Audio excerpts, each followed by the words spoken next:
Every life ends with a moment that tells a story.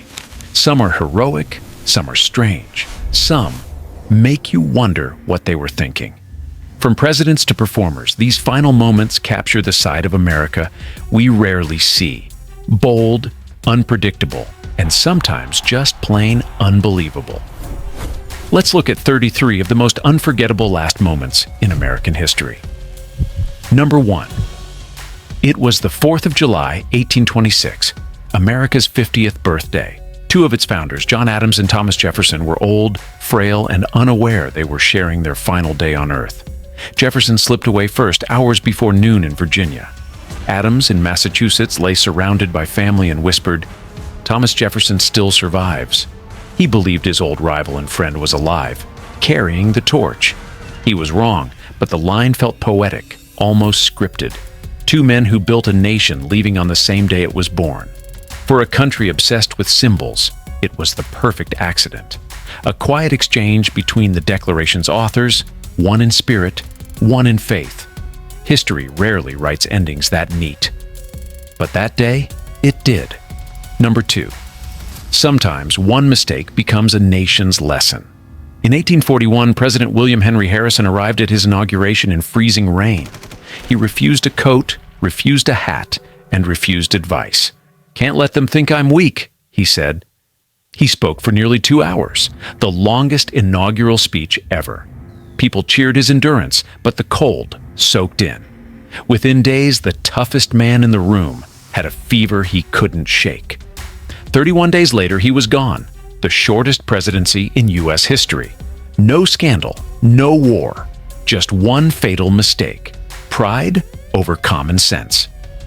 Every president after him learned the same quiet truth. Sometimes leadership isn't about standing tall, it's about knowing when to put on a coat. Number 3. Fame can make a person feel untouchable. For actor and silent film daredevil Douglas Fairbanks Sr., that confidence never faded. At 60-something, he still trained like a swashbuckler and told friends he'd never felt better. That night, he went to bed smiling, already planning another movie. By morning, he was gone. Heart failure in his sleep. His last words became an unintentional punchline: "I've never felt better." It wasn't foolish bravado so much as pure optimism, the American habit of believing tomorrow is always waiting. To the public, it felt strangely fitting. The man who played heroes died staying in character, confident to the end. A reminder that sometimes our last moment is just another scene we never get to finish. Number 4. Thomas Edison had spent his life chasing light. He gave the world the bulb, the phonograph, and the motion picture. Inventions that turned darkness into business. But near the end, after months of fading strength, he opened his eyes one last time and looked past the people at his bedside. His wife asked what he saw. He smiled faintly and said, "It's very beautiful over there." No one knew if he meant heaven, a memory, or the glow of something we can't explain. Coming from the man who mastered light, it felt like a final experiment.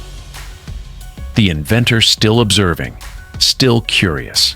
Even at the end, Edison wasn't closing his eyes to darkness. He was simply noticing the brightness ahead. Number 5. Oscar Wilde once said that he could resist everything except temptation. In his last moments, he still had his sense of humor and his hatred of bad design. Broke and sick in a cheap Paris hotel, he looked around the room, frowning at the hideous wallpaper. With the last of his wit, he muttered, "Either that wallpaper goes, or I do." Moments later, it was clear which one lost. It was classic Wilde, dramatic, funny, and just a bit tragic. A man who lived for style left the world complaining about decoration. Only he could turn dying into a critique.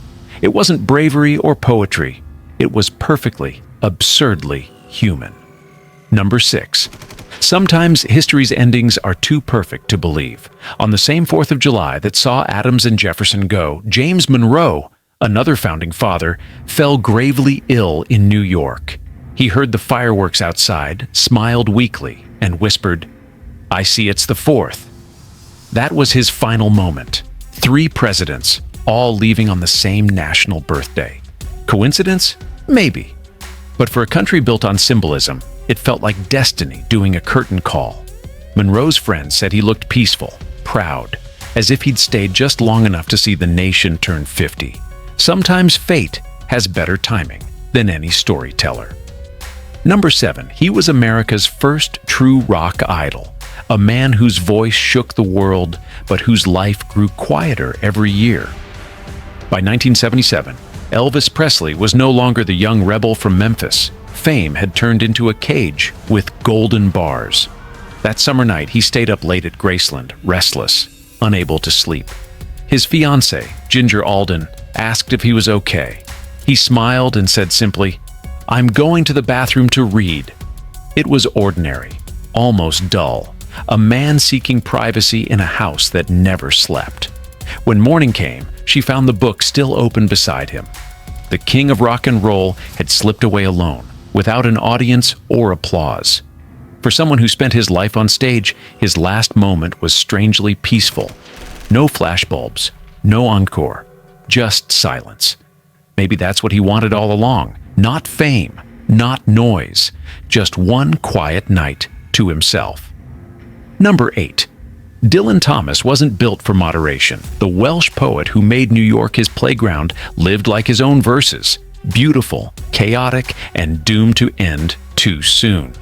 In 1953, he stumbled into the White Horse Tavern, ordered whiskey after whiskey, and bragged to anyone who'd listen. "I've had 18 straighty whiskeys," he said with a grin. "I think that's the record." He left the bar proud, still joking, still charming the room.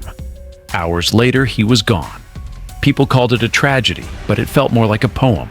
Wild, defiant, perfectly on brand. He didn't fade away quietly. He went out the same way he lived, chasing the line between brilliance and disaster. And for writers ever since, that last boast became both a warning and a legend. Even at the end, Dylan Thomas wasn't done performing. Number 9. When George Washington fell ill in December 1799, America still felt like an experiment. Fragile, uncertain, young. The general who had led the revolution, who could have become a king, spent his last day organizing his farm, not his legacy. As the night grew cold, his breathing grew harder. Doctors tried their remedies, bloodletting, poultices, anything to help. Washington refused panic. He gave final orders to his secretary, then to his wife. "Do not be afraid." When he felt his time come, he whispered only 2 words. "'Tis well." No speech, no drama, just calm acceptance. Those words became a portrait of his entire life, disciplined, self-contained, resolute. Even in his last moment, Washington remained the same man he had always been, a leader who believed in control, order, and quiet strength. The experiment survived because its first president faced the end the same way he faced every storm, with grace. Number 10, Marilyn Monroe had built her world on image. That perfect smile, that silver screen glow, that impossible mixture of innocence and allure. But behind the flashbulbs was a woman desperate for peace. In August 1962, she seemed almost content. She'd reconnected with friends, talked about new projects, even laughed with her publicist. That night, she told her housekeeper she was turning in early. Nothing unusual. The next morning, her phone was still in her hand. The world never stopped talking about what really happened. Some said heartbreak, some said pressure, others whispered conspiracy. But strip away the myths, and what's left is simple. A woman, alone in a quiet house, caught between fame and exhaustion. Her last moment wasn't glamorous or scandalous. It was a reminder that even the brightest stars burn from the inside out. And maybe that's the most human truth of all. The world saw Marilyn Monroe. She just wanted to be Norma Jean again. If you're still here, you're my kind of listener. You like stories that breathe. Take a second to hit subscribe so you don't miss the next one. All right, let's keep going. The best stories are still ahead. Number 11. Franklin Delano Roosevelt carried the weight of a nation for 12 long years. depression, war, rebuilding, hope. By 1945, his health was fading, but his will wasn't. He traveled to Warm Springs, Georgia to rest and paint. Friends said he looked better that morning. As an artist sketched his portrait, he chatted easily, still half the leader, half the dreamer. Then he paused, touched his head, and said, "I have a terrific pain in the back of my head." Those were the last words of the man who led America through its darkest hour. The brush stopped. The portrait remained unfinished, a soft face frozen in watercolor. It's still displayed today, the image of a president caught mid-sentence, mid-dream. FDR didn't die giving orders or speeches. He died making art. Even in his final moment, he was looking forward, not back. And maybe that's what leadership really means, believing the picture isn't finished, even when your part is. Number 12. Thomas Jefferson spent his final years surrounded by books, letters, and quiet reflection at Monticello. By July 1826, his body was failing, but his mind was still sharp. He asked often about the date. The 4th of July was approaching. To Jefferson, that day wasn't just a celebration. It was the dream he'd written into existence. On the night of July 3rd, he whispered to his doctor, "Is it the 4th?" When dawn came, the bells rang, and his housekeeper told him, "Yes, Mr. Jefferson, it is." He nodded faintly, as if waiting for those words. Within hours, he was gone. The same day, hundreds of miles away, John Adams followed him, both dying on the nation's 50th birthday. It was less like coincidence and more like history, closing a perfect circle. Two men who once argued over everything now shared the same quiet curtain call. Number 13. Few endings are as poetic as Ernest Hemingway's was tragic. He'd survived 2 world wars, plane crashes, and a lifetime of adventure. But the man who had written of courage and control could no longer wrestle with the storms inside his own mind. In his final days, he told friends he couldn't write anymore, that the words, his lifeblood, had left him. He spent one last morning in Idaho, sitting by the window watching the sun touch the mountains. A lifetime of stories, silence, and strain, all blended together there. His final moment was a reminder that even legends carry shadows too heavy to name. The man who once said the world breaks, everyone had finally reached the point where he couldn't bend any further.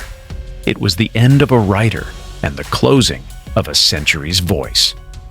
Number 14. Martin Luther King Jr. was in Memphis in April 1968, tired but determined. He'd been leading marches for years, carrying the weight of an entire movement. That night, he stepped onto the balcony of the Lorraine Motel, joking with friends about dinner plans. A few hours earlier, he'd given a speech that sounded eerily like a farewell. "I've been to the mountaintop. I've seen the promised land." He said he might not get there with them, but that didn't matter. The vision would outlive him. Those words became prophecy. His last moment wasn't about fear. It was about faith. Even as the noise of the world closed in, his message stood untouched, that peace and courage can still share the same heartbeat. In the years that followed, his dream didn't fade. It became a mirror America still looks into. Number 15. James Dean had only starred in 3 films, but he already felt immortal. He loved racing almost as much as acting. Speed made him feel alive. In September 1955, he set out from Los Angeles to Salinas in his new silver Porsche Spyder. Friends warned him to slow down. Dean just grinned and said, "The life you might save might be mine." A few hours later, he was gone, 24 years old, his legend barely begun. That line became famous, not because it was reckless, but because it sounded like a young man daring fate to blink first. Dean didn't get a long life, but he got something else: permanence. Every generation since has seen that face, that smirk, that speed, frozen in time. His last moment wasn't tragedy. It was the cost of living too brightly in a world built for dimmer lights. Number 16. Amelia Earhart's story remains one of history's greatest mysteries. In 1937, she set out to circle the globe, a mission part adventure, part symbol, of what women could achieve. Her last radio message was calm, professional, routine. "We are on the line. We are running north and south." Then silence. No panic, no farewell. Just professionalism, discipline, and trust in her crew. For decades, people searched for the truth. What happened to her plane? Where she might have landed? But what stayed behind was more than wreckage or rumor. It was the spirit of a woman who refused limits. Her last moment wasn't about fear or failure. It was about direction. A steady voice in static, still chasing the horizon. Number 17. He was the man who claimed to see centuries ahead. And maybe, just once, he really did. In 1566, Michel de Nostradamus was frail, old, and weary from the burden of prophecy. His body had given out, but his voice still carried that eerie calm that made people believe he knew something they didn't. Late one night, his assistant checked on him and asked if he needed anything. Nostradamus shook his head and said quietly, "You will not find me alive at sunrise." The words sounded casual, as if he were describing tomorrow's weather, not his own fate. When morning came, his bed was still warm but empty. History recorded it as his final flawless prediction, the one that didn't require interpretation. For centuries, skeptics and believers argued over his visions, but that last line stayed unchallenged. Maybe it wasn't magic or foresight at all. Maybe he just knew his body as well as his mind. Either way, Nostradamus left the world exactly as he'd lived in it, speaking quietly and making everyone else wonder how much he really knew. Number 18. Humphrey Bogart had built a career out of understatement. He didn't play heroes. He played men who survived the mess. By 1957, the chain-smoking, sharp-talking legend of Casablanca was fading under illness, still charming everyone who visited him.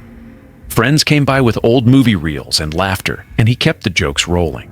When someone poured him a drink, he grinned weakly and said, "I should never have switched from scotch to martinis." It sounded like another Bogart one-liner, the kind that could end a scene perfectly. But it wasn't for the camera. It was for his family, to make them smile one more time. That small, wry humor was his shield, the same wit that had carried him through decades of Hollywood cynicism. Even in the shadow of death, he refused self-pity. Bogart's final line wasn't about regret, it was about identity. The last act of a man who'd lived his life cool, flawed, and defiantly human. Number 19. For most of her life, Harriet Tubman moved through darkness so others could see the light. She had led families through woods, rivers, and danger, never losing a single soul she guided toward freedom. By 1913, her body had weakened, but her faith hadn't. She was surrounded by people she'd inspired, nieces, nephews, and young activists who still called her Moses. As her breathing slowed, someone asked softly if she was afraid. Tubman smiled and whispered, "I go to prepare a place for you." It was simple, calm, without fear. A promise more than a farewell. For a woman who had spent her life paving roads for others, it made sense her last words were about preparation, not departure. There was no sorrow in them, only certainty. Harriet Tubman's last moment didn't belong to history or religion. It belonged to continuity. Even in her silence, she kept leading the way. Number 20. John Barrymore was born into performance, raised under theater lights and applause. By the 1940s, his voice had aged, but his charm hadn't. When illness confined him to bed, his friends visited with whiskey and old stories. They teased him about his reputation, his excess, his fame. One leaned in and said gently, "Jack, you're dying." Barrymore looked offended, then delivered a line that could have come from one of his plays. "Dying? I should say not, dear fellow." No Barrymore would allow such a conventional thing to happen to him. It was arrogance turned elegance, denial delivered with impeccable timing. He wasn't mocking death, he was refusing to give it the dignity of acknowledgement. Even as his body gave in, his pride kept performing. That line became his last standing ovation, the actor insisting on one final rewrite before the curtain fell. In the end, The audience had to agree. Death might have claimed the man, but not the character. Number 21.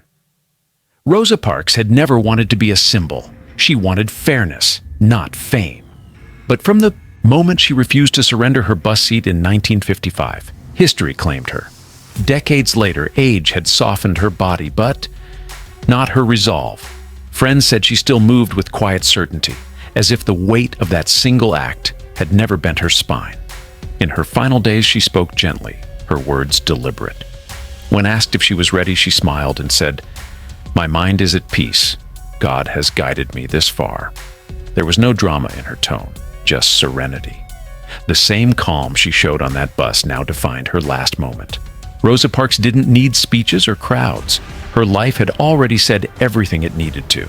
Her final hours weren't an ending. They were the echo of a choice that changed a nation. Number 22. For Walt Disney, imagination was a compass that never stopped spinning. He spent his final months sketching, planning, thinking about the next park, the next story. When doctors told him to rest, he filled the ceiling above his hospital bed with plans for a new Florida project. He called it Epcot, a place where technology and humanity could live side by side. Visitors later said his last conversation wasn't about pain, but about characters, families, and ideas that still hadn't found a screen. When the nurse adjusted his pillow, she saw the paper taped above him. Names, layouts, rides. He was still world-building from his bed. There were no grand last words, only quiet focus. He left the same way he'd lived, halfway through another dream. Some people leave buildings behind. Disney left blueprints for wonder. Number 23. Eleanor Roosevelt had always spoken of courage as if it were a daily chore, something to be done, not displayed. After her husband's death, she never slowed down. Civil rights meetings, UN sessions, constant travel. By 1962, illness had finally caught up, yet she still dictated letters from her bedside. A friend asked if she was afraid of the end. She smiled slightly and said, "When you cease to make a contribution, you begin to die." Then she closed her eyes to rest. Those were not planned last words. They were simply what she believed. Even in weakness, she refused idleness. Eleanor's last moment wasn't surrender. It was the natural pause of someone who had already spent her strength on others.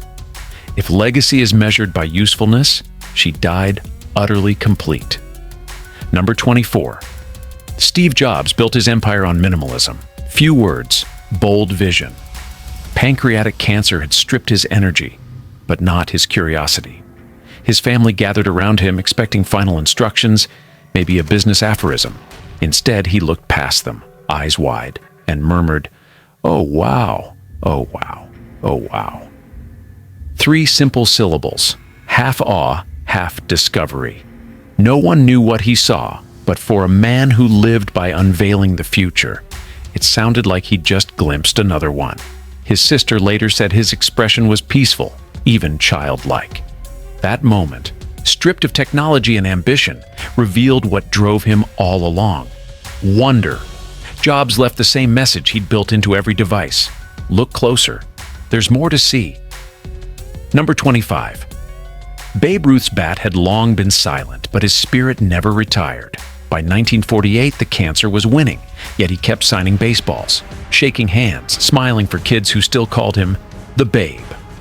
At the hospital, a nurse asked if he wanted the crowd outside sent home. He waved her off.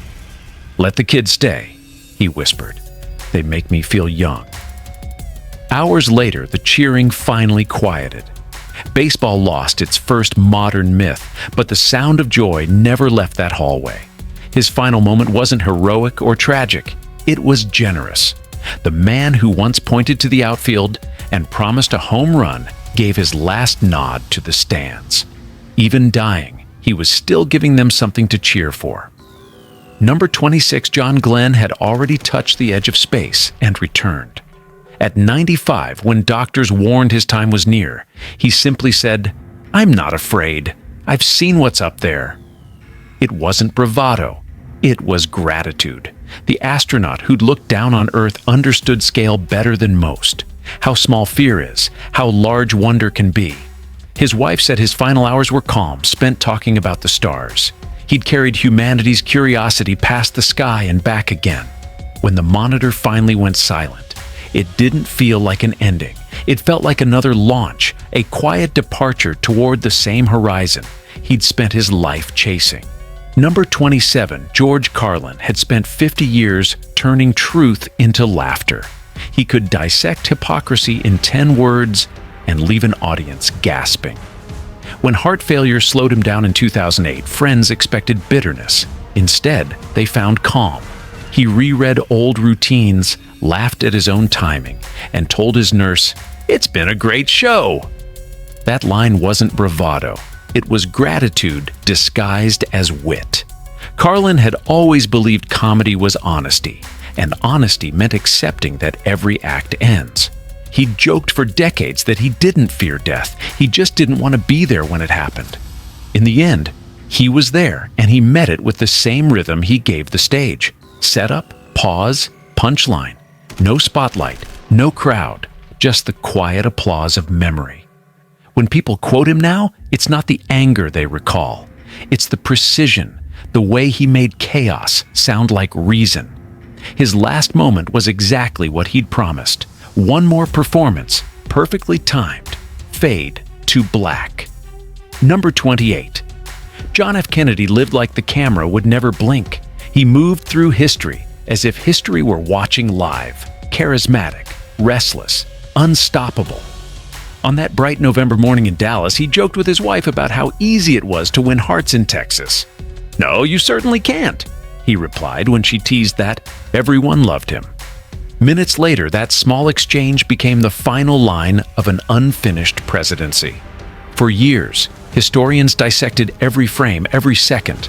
But what stays is the human simplicity of that conversation. Husband and wife, laughing, unguarded, ordinary.